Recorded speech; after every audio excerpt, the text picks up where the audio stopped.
Good morning. My name is Sandra Flansburgh. I'm president of this church for right now, this year. I'm a 60-ish woman with gray hair, and I'm wearing a dusty mint green top. My pronouns are she, her, and hers. Welcome to First Unitarian Church, where our mission is to explore the eternal, nurture community, and pursue the common good. We welcome you in your brokenness and in your wholeness, no matter who you have been, who you are, or who you are becoming. We greet you today with love. A special welcome if you are new to the church. Today's service is part of a special series of summer services. We're happy to keep you informed about the First Unitarian Church. If you're here in person, you can find a card at the back of the sanctuary where you can share contact information so you can receive our email newsletter. And if you're online, you will find a similar form under newcomers on the website. We are happy to have all our friends, new and old, who are watching us on YouTube this morning. Please introduce yourself in the comments and let us know where you're joining us from. A couple of announcements. Our official start to the church year is Sunday, September 7th, and that is the ingathering and water communion. That Sunday is a multi-generational celebration of our return from summer adventures.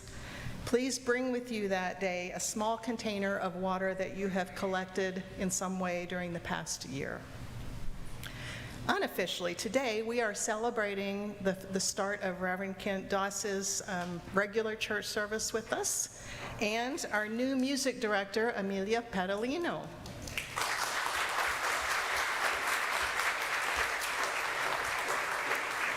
We have a reception in Daniel Hall down the hall and to the right into the big social area where we will have cake and finger foods, and we would love for you to come and join us and celebrate. Welcome to First Unitarian OKC, and now the prelude prepares us for worship.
This Sunday, we've invited David Moore to light the flaming chalice in honor of his birthday this week.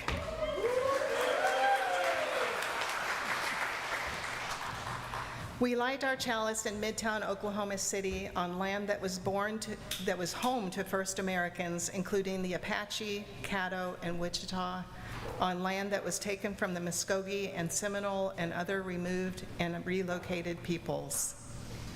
We light the chalice with words by Reverend Gene Wallstrom. In this small flame dwell, the beacon light of lanterns guiding travelers home, the warmth of hearth fires tended through the generations, the transforming energy of furnaces in the power and life of our sun. May these blessings, warmth and light and life-giving energy, be kindled in each of us.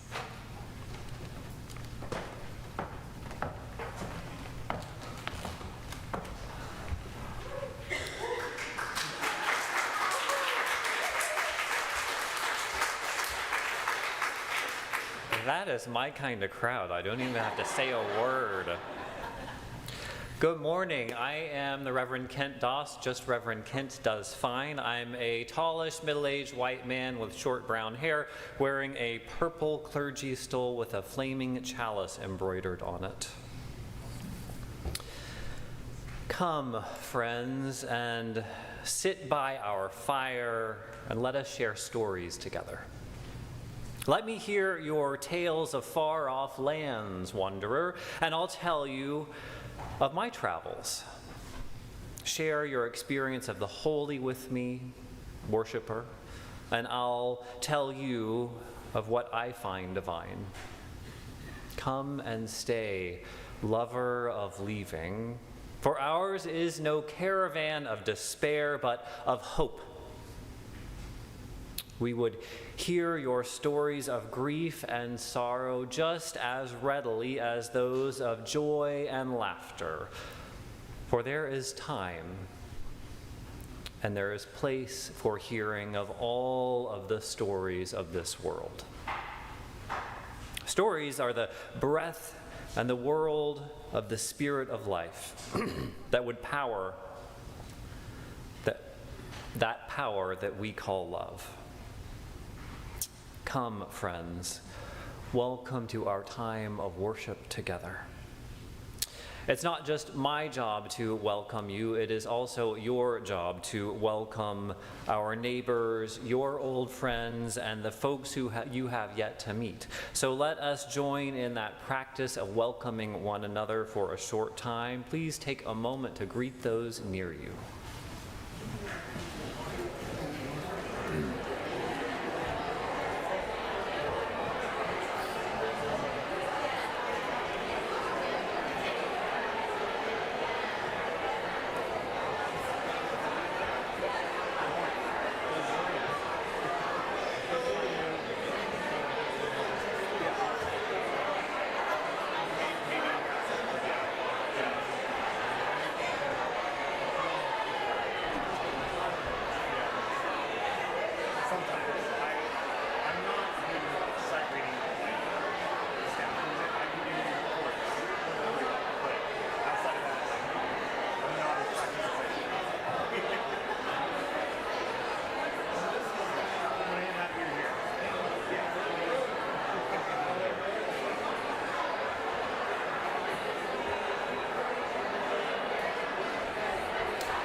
Welcome, everybody.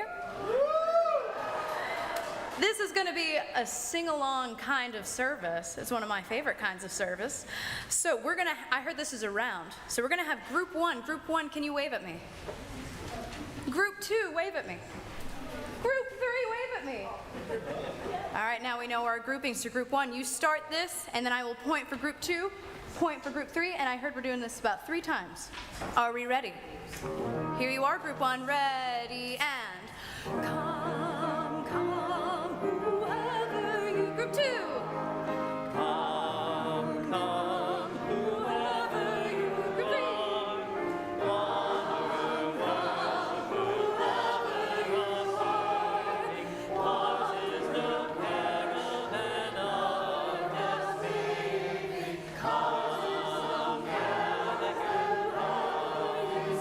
again.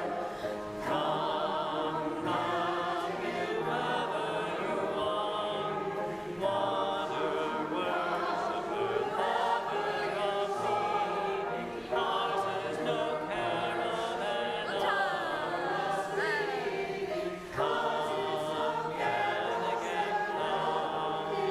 Last time.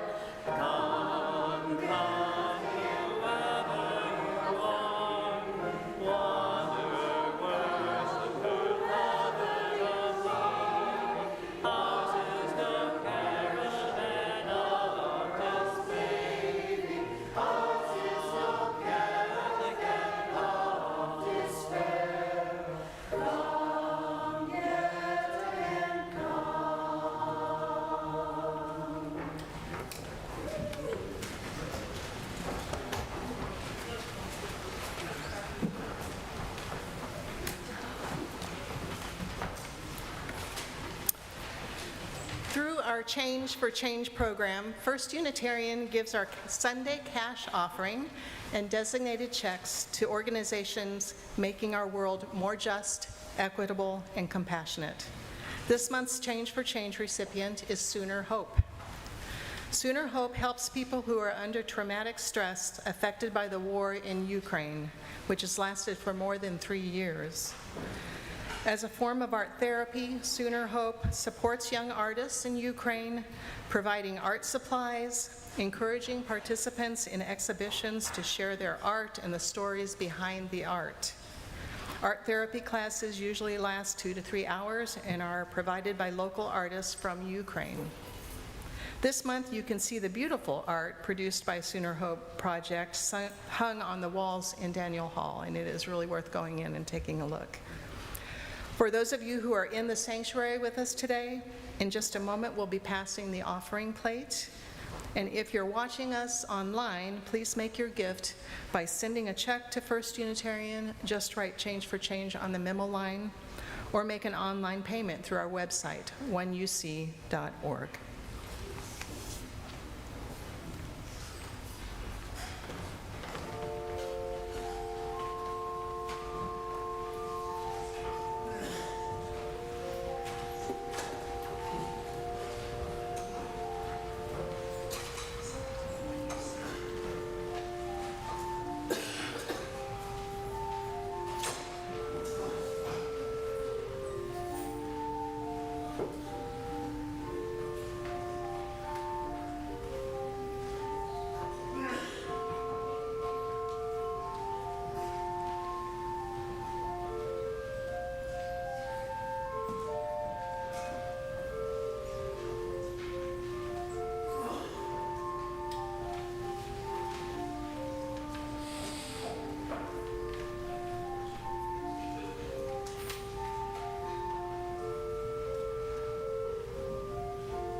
Our reading today is If We Do Not Venture Out by the Reverend Marnie Harmony.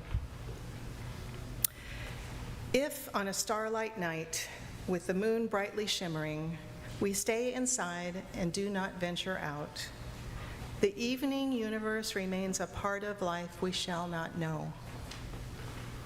If on a cloudy day, with grayness infusing all and rain dancing rivers in the grass, we stay inside and do not venture out, the stormy, threatening energy of the universe remains a part of life we shall not know.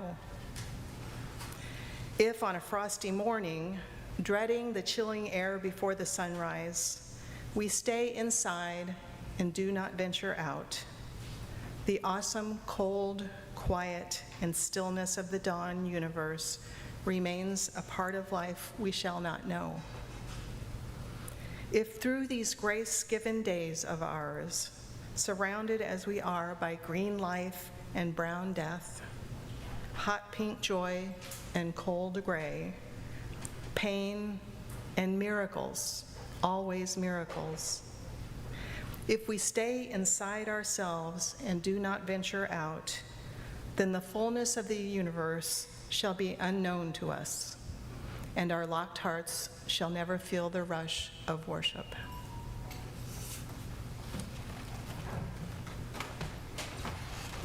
Good morning. I am Amelia Padalino. I am the new music director, and I'm super excited. And I told you that it is a sing-along kind of service, and you will once again sing along. So, but the words are going to be super easy. So just repeat after me: love, love, love. Love, love, love. All we need is love, love, love. All we need is love, love, love. All right, now my choir's gonna get ready, and then we're gonna sing the line that you all are gonna be in charge of. Pressure's on. You all get to sing that until I give you this, which means we're gonna go to the last time, while the choir is gonna sing a couple other verses around, and it's gonna be a beautiful, beautiful selection of melodies.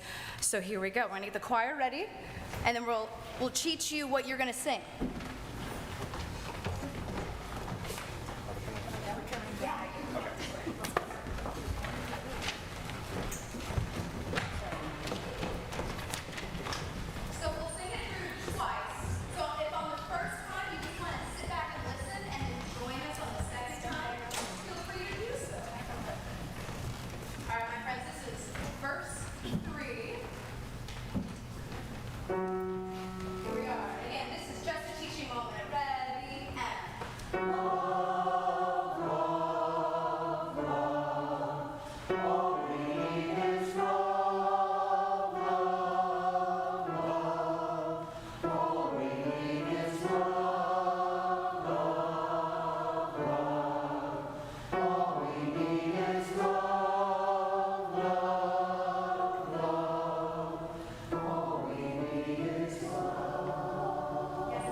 This prayer or meditation is called a prayer for travelers from the Reverend Angela Herrera.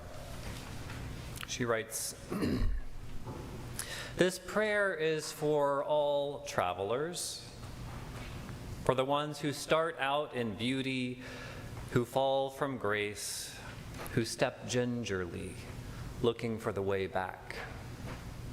And for those who are born into the margins, who travel from one liminal space to another, crossing boundaries in search of center. This prayer is for the ones whose births are a passing from darkness to darkness, who all their lives are drawn toward the light and keep moving. And for those whose journeys are a winding road that begins and ends in the same place, though only when the journey is completed do they finally know where they are. For all the travelers, young and old, aching and joyful, weary and full of life, the ones who are here and the ones who are not here, the ones who are like you and they are all like you, the ones who are different, for in some ways we each travel alone. This is a prayer for traveling mercies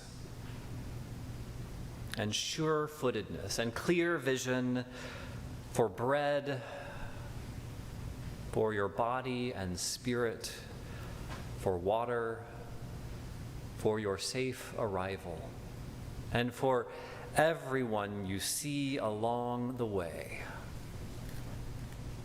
Friends, would you join me in a short time of silent reflection or meditation or prayer?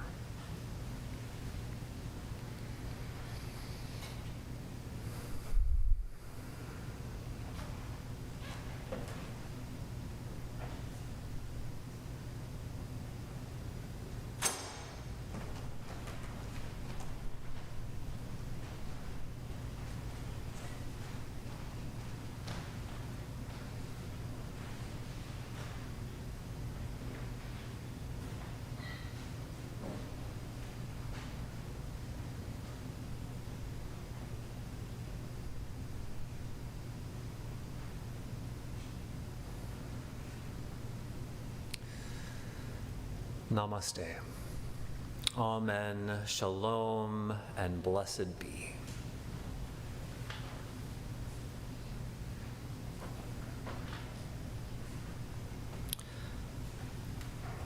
One of the ways that I spend my time away from the church is backpacking and hiking. It's been part of my life for a very, very long time. I was first invited to join family backpacking trips just a few years after my parents went on their first adventures. I think I was around 9 years old. The first year or two meant that I would carry my pack for a mile, maybe two, and sooner or later I would hand it off to Dad to carry my pack the rest of the way. Back then, backpacking gear was still really heavy. People were making do without ultralight packs or titanium cups and spoons like they do today, or even decent water filters. And my parents were relatively new themselves. As the family planner, much of the packing fell to my mom. On my very first trip, my mom put all the food in my pack. Now, compared to sleeping bags or sleeping pads or the giant family tent, the food was a smaller item. It fit nicely in a child-sized pack. What she didn't account for was that it is also the heaviest item in any outing, the densest weight in that little package. No wonder I had to hand off my small, incredibly heavy backpack to Dad. Thanks, Mom. In more recent years, I've been backpacking and hiking with a different crew. You may have heard that part of my journey includes having been adopted. I was adopted in a closed adoption, which was pretty standard practice in those days. I didn't know birth family until I was about 28 years old. We took a very slow approach to getting to know one another. Around 2018, while I was living in California, I had this dream of hiking the John Muir Trail. Somehow it came up in conversation with my biological brother, and it turned out that he and his wife were the only people I knew that were crazy enough to make this adventure with me. The John Muir Trail is a 211-mile hiking trail through California's Sierra Nevada mountains. It stretches from Yosemite Valley, which you're probably familiar with, to Mount Whitney, which is the highest peak in the contiguous United States. It crosses some of the most beautiful scenery in this country, including the Ansel Adams Wilderness. Well, spending that kind of time together is an incredibly intimate experience. Chemistry is essential. And at that point, I hadn't spent more than a handful of hours with this biological brother of mine. There were 4 of us, my brother, his wife, and their good friend Maggie and me. Maggie had never been backpacking before, but she was a hardcore CrossFitter. To see how we would function all together as a team, we decided to take a quick weekend trip in Arkansas. It was a crisp, beautiful day when we started. My brother was familiar with the area, so he took the lead to start.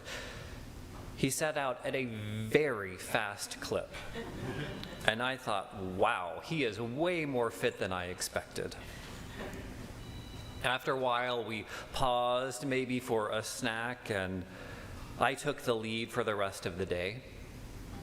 At camp that night, we were checking in about how the day was, and all 3 of the others said, "That was kind of fast on the trail." I had continued all the rest of the day at the pace that my brother had set out in his early morning new adventure excitement. I figured if he wants to go that fast, I better keep pushing the speed. We had a good laugh about the misunderstanding. We got into a more comfortable groove for the rest of the trip. And it turned out that the chemistry worked. The 4 of us hiked the John Muir Trail together in 2 different trips. Last fall, we were able to hike the Grand Canyon with my brother, and next month, a slightly expanded crew will be hiking a short portion of the Ouachita Trail, which I've never even seen, crossing the eastern border of Oklahoma into Arkansas. People often think of hiking as a solo adventure. Sometimes it is, but more often we have companions on the trip. And we tend to settle into different roles. Perhaps the person familiar with the area leads the way. Sometimes if you really want to stick the group together, if it's a dangerous area, you might put the slowest person in the lead. Other times, to make the pace more comfortable for everyone, you let the person with the naturally fastest pace go first, with the agreement that they'll pause so that others can catch up. In all my years of hiking with family, with Boy Scouts, and now with churches occasionally, I now realize that probably the most important role is the strong, trusted hiker who brings up the rear. They ensure that the kiddos or the slow or injured folks don't get left behind. As companions, we settle into different roles, and those roles can change over time. From the 9-year-old who couldn't carry his own pack, I'm now usually the person in the lead out front, getting the first look at wildlife before a pack of human footsteps deserves too much. It wasn't until this week, really, that I realized how much our core values are manifested in traveling groups. It's all about equity, making sure that everyone has what they need. Sometimes we literally redistribute the load from each other's packs so that everyone can succeed on the trail. We make decisions about where we're going together. And interdependence. We need one another on these adventures. Either we will get there together or we will spend the night here on the trail. We are in this together. Some journeys are pretty mundane, a trip to the grocery store or commuting to work. I think even a transcontinental flight can be mundane if you do it all the time or don't care about it that much. I don't think that's what people are talking about when they talk about a spiritual journey. Perhaps overused, the idea of a spiritual journey, I think, remains relevant. Of course, it's not geographical distance traveled or even the location at all that matters. Only the traveler can know for sure if a spiritual journey took place. And I'm sure everyone in this room has had at least one or a few of those kind of changing journeys. It's an undertaking that leaves you changed. The person who emerges at the other end is not the same person who first embarked on that road. The change can come in several forms. You may gain some new knowledge. Perhaps you find new confidence at what was conquered, or simply confidence and gratitude that you survived that undertaking. Maybe the most heroic piece of the journey was the courage it took to choose a different path down the road in the very beginning. Perhaps you come to the other end wiser, more whole, or at ease. For me, one of the indicators of a significant step is feeling more comfortable in my own skin. I remember a conversation around a campfire on one of those backpacking trips. My brother's sister, who's been an observer of this whole family situation, asked in a very respectful way, "What do you get out of spending time with your birth family?" And I recognized, I think for the first time, that what I get is, from spending time with them on occasion, just a feeling more comfortable in my own skin. There's no other way I can put it.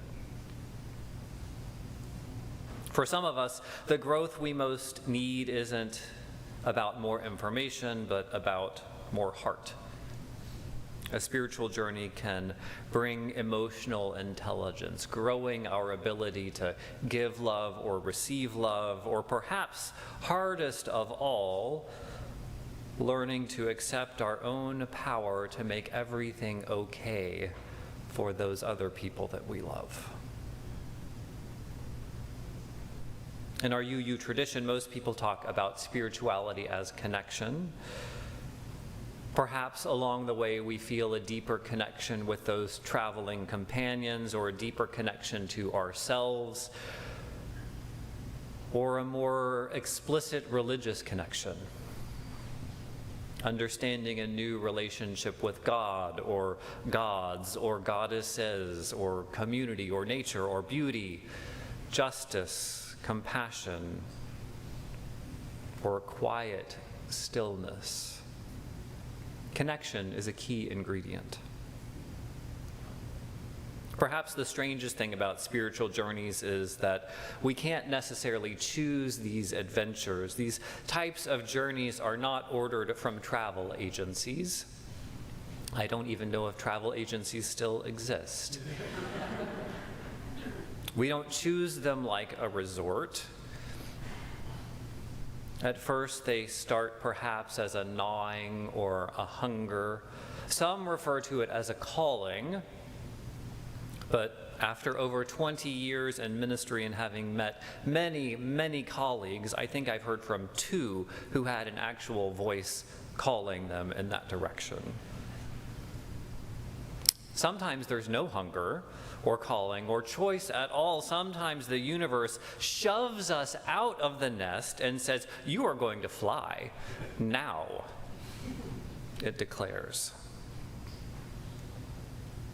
Whatever the spiritual journey, it's best to have someone to share it with. Someone to accompany us along the way is really helpful, and it is priceless to have a place to land at the end.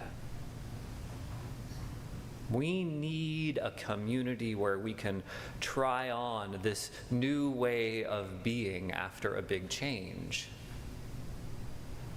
Shedding our old skin and trying something new and vulnerable is so, so scary.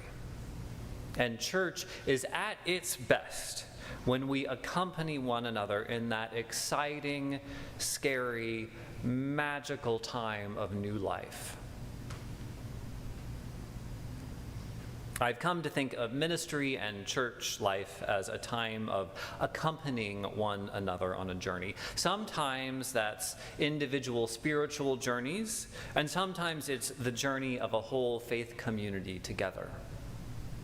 Now, one of the things I find exciting about this church is something you may take for granted, and newer folks may not even know about. The fact that this church was founded in 1893, that the building we're sitting in is nearly 100 years old. That's not unusual for this area of Oklahoma City. But the heritage is so valuable to us as a faith tradition that has always been and will always be on the leading edge of social progress. Because of our openness to new ideas, our sense of ongoing revelation of truth, some people imagine that we are the new kids on the block.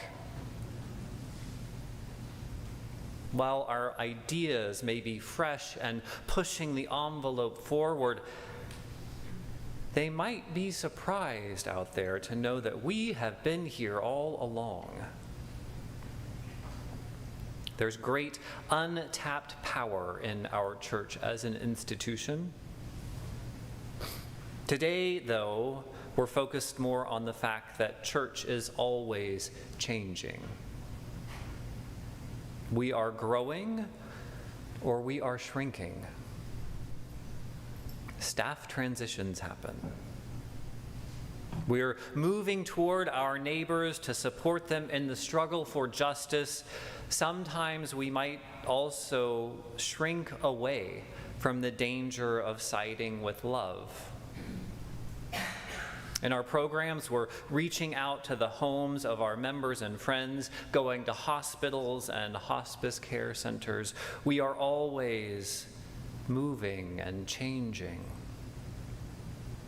It's a journey, and this church has quite a journey behind it of hard-won lessons and extraordinary successes.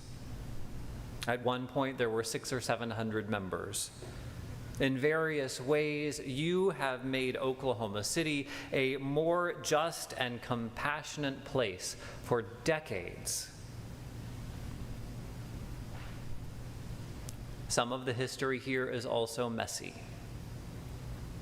Members and ministers have behaved badly. Sometimes secrets were kept to cover that bad behavior. It's a very Oklahoma City style. This congregation has gone big in its booms and its busts. Some of you have been here all along the way. Families for generations have been on that journey. There's a lot of road behind us. And together we're also excited about the road ahead.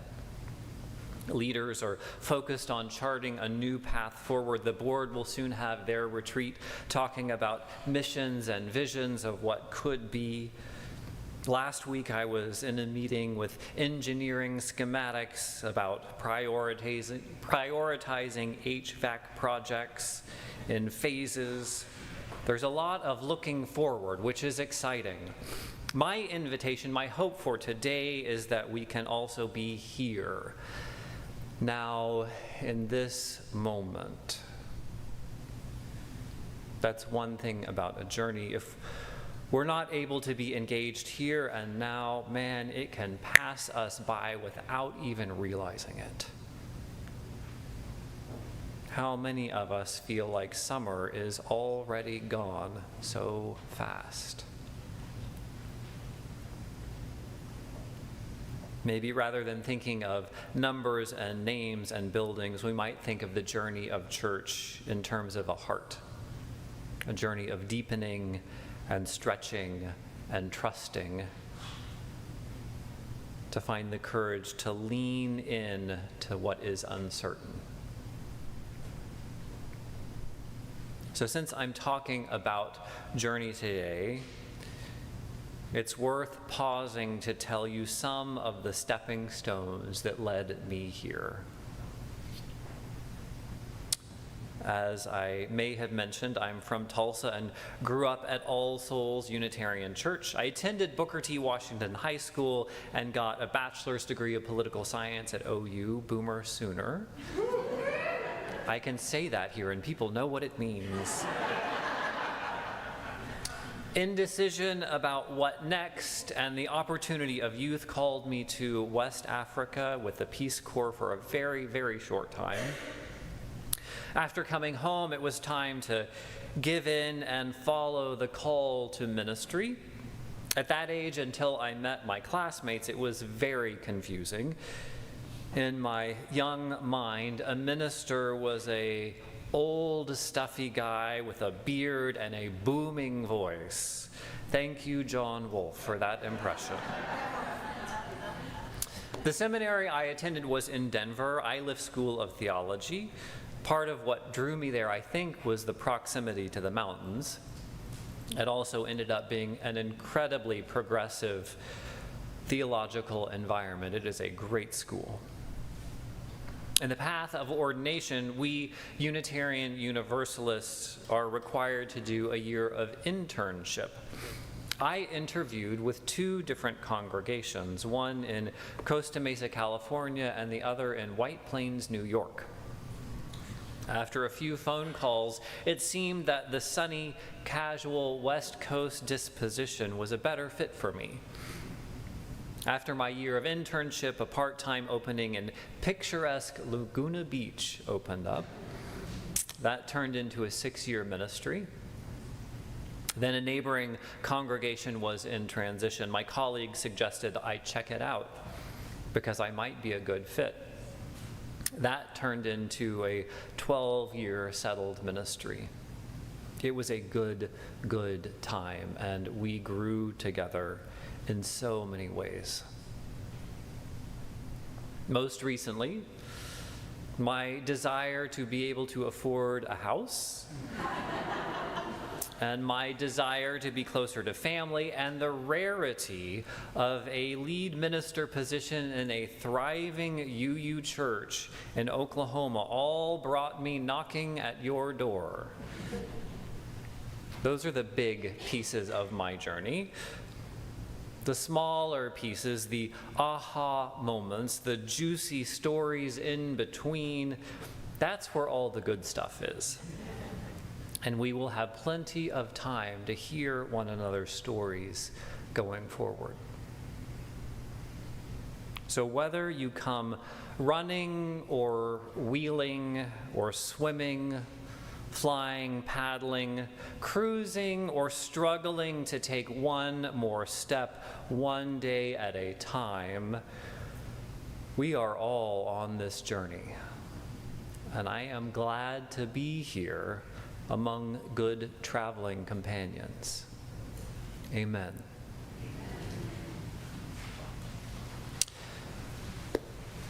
Our closing hymn today is in your teal green hymnals. It's number 1020, Wo Ya Ya. I want to invite you to stand, if you're comfortable, rise in body or in spirit, and let us join in singing.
We extinguish the chalice with words by Reverend Brian Keeley. The chalice is now extinguished, but its light lives on in the minds and hearts and souls of each one of you. Carry that flame with you as you leave this place and share it with those you know, with those you love, and most especially with those you have yet to meet. You may have received copies of the words to Oklahoma on your way in. I suspect most of you don't need those copies. That's because our postlude is intended to be another sing-along, so don't hold back when you hear the choir. Friends, blessed is the path on which you travel. Blessed is the body that carries you upon it. Blessed is your heart that has heard the call. Blessed is your mind that discerns the way. Blessed is the gift that you will receive by going. And truly blessed is the gift that you will become on the journey. Let us go forth in peace.